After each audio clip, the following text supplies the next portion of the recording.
last year for the 4th grade, wouldn't it be cool? You want me to explain that just real quick? I want you to. Our Wouldn't It Be Cool effort is, we go in and talk to 4th graders about all the cool jobs we have in Southwest Alabama. You know, the shipbuilding, the aviation, and the steel, and the pulp and paper, and all the cool things we have. But we also tell them, unless you can read, write, do math, and science, you can't get those cool jobs. So learn everything the teachers are teaching you now. So, you know, what we're trying to do is focus all kids on post-12th grade, so they'll all graduate, number one. Do you just do the 4th grade? Well, we're starting a program this year with kindergarten and 1st grade, and that's just going to be a real basic little program. 4th grade, and then we'll do a choices program in the 8th grade, saying the choices that you make now will dictate how successful you can be in the future for the 8th graders. And then when the 11th and 12th grade message is, okay, you're here, now what? Okay, where do you go from here? And what we want to do there is show them about Pell Grants and WIA funding and certificates, and what do you do post-graduation to be successful? Because right now what we do is we give them a diploma and we throw them out there and say, go get them. And a lot of them turn around and say, but we don't know how to go get them. You know, you held my hand to here and got me to the 12th grade, but now you're just throwing me out there. And we want to link up with those 12th graders and say, okay, here's what you do next. And here's how you get to success. And here's what success looks like. And a lot of these programs, the 4th grade, the 8th grade, is going to show kids what success looks like in Southwest Alabama. You know, it's the tours of the mills virtually, online, where they can go in and see what an actual day at Austell Shipyard looks like, or down at Mobile Aerospace, or any of that kind of stuff. So they can do some of that stuff before they make those career decisions that they've all got to make. How long have you been doing this? We're originally about 3 years old, but we formed Southwest Alabama Workforce Development last year. I started this myself as a pilot program for the state. And the Southwest Alabama organization had some leadership in it that said, you know, this is good, but what happens to state funding usually is it goes for a little while and then it runs out. So what we're doing is we form this 501c3 nonprofit funded by our counties, our local governments, and that way we're going to be around when everybody else is not. So Well, I wish you would promote reading, writing, and arithmetic instead of a lot of this other junk. Well, and see, that's the disconnect right now between industry and education. Right now, industry says, guys, we need more math. And education says, okay, great, we'll do calculus, advanced calculus. And they forget the fractions. You got to know how to read and write first.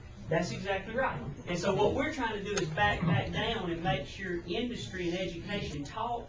And the industry says, oh, they got to be able to read, guys. Teach them how to read. Teach them how to do math on the level that we need them to do. And that's where we're linking industry and education together. They got to talk to each other and understand each other's language. Sounds good.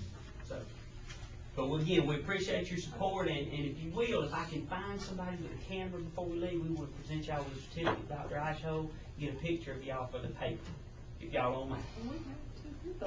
You have cameras? Good. We ought to have a camera. Because I forgot mine today. You may not know, but you're on TV all right, too. Is that a TV camera? Okay, good. We'll get one for you. Okay. Thank you.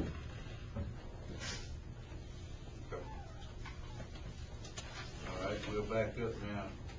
Here's that check.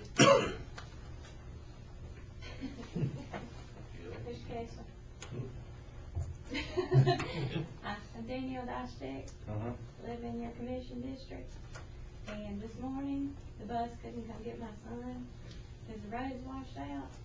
And when I spoke to you in last November, when you were elected, you said you were going to get all that fixed, and that was the only time I've been able to get you on the telephone to talk to you. I've left you messages, I've called your foreman, and poor Mr. Charles Singleton here is the only one that will answer the telephone.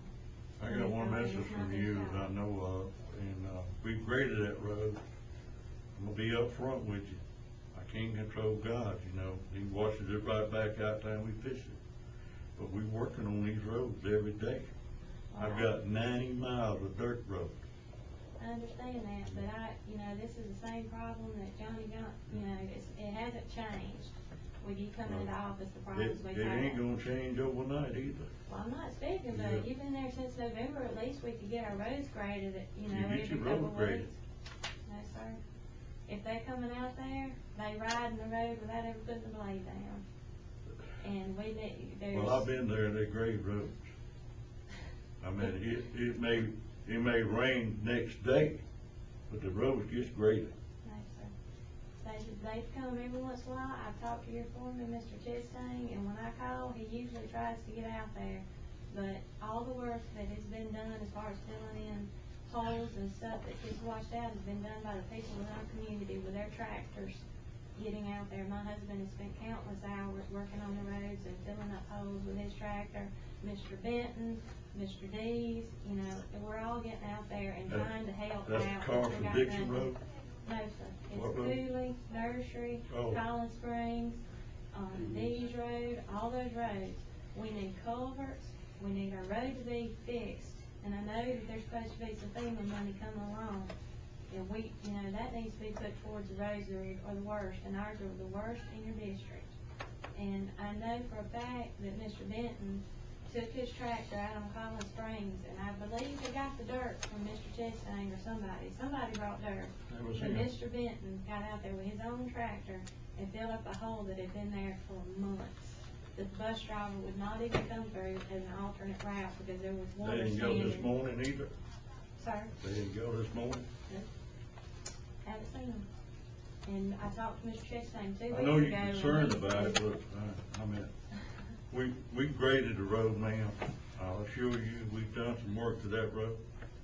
It's just hard to get to every one of them when it rains that much, to get back around. And not being ugly, but, you gotta get, when it comes that turn, you gotta get everybody else too as you work your way around.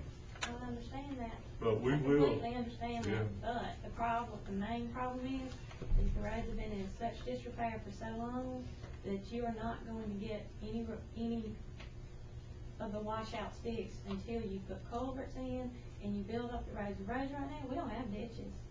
There are no ditches to take that water. That's why the roads are washing out, because there's nowhere for it to go. And we were told that there were maybe 8 culverts that were purchased that were supposed to be put on Odom don't know Road anything and about on that. our roads, and we haven't seen them. I don't know anything about 8 culverts. No. I do know my backhoe's been in that area, he's dug out some ditches. I knew when they couldn't grade the road, only thing we could do with a backhoe was get it where you could pass it and cut out some ditches. Well, bottom line is what is going on right now is not working. So, I know people don't like change, but it's time for a change. We got to do something to get this fixed because, I know that everybody in my community calls Mr. Charles Singleton every week at home, at here at his office, wherever. I've called you, I've called him, I've called the state, I've called the school board, I've called the police, I've called Mark Kakey, I've called every freaking body, I've written letters, and I'm at the end of my rope. You know what the bottom line is? Bottom line, no money, not enough help, wore out equipment, county $3.5 million in debt. This just didn't happen overnight. That's the bottom line. Well, that's not our fault. We pay our taxes and we I expect understand that. It's not my fault government either, but I'm to do trying to what they make it gotta better. do. Not my fault, but I'm trying to make it a little bit better. Well, and I was expecting that of you when Yeah. you came into office, and I'm Yeah. waiting on it to happen. It's gonna happen. As I said earlier, it can't happen overnight. Thank you. All right, next on the list is Mobile Community Action with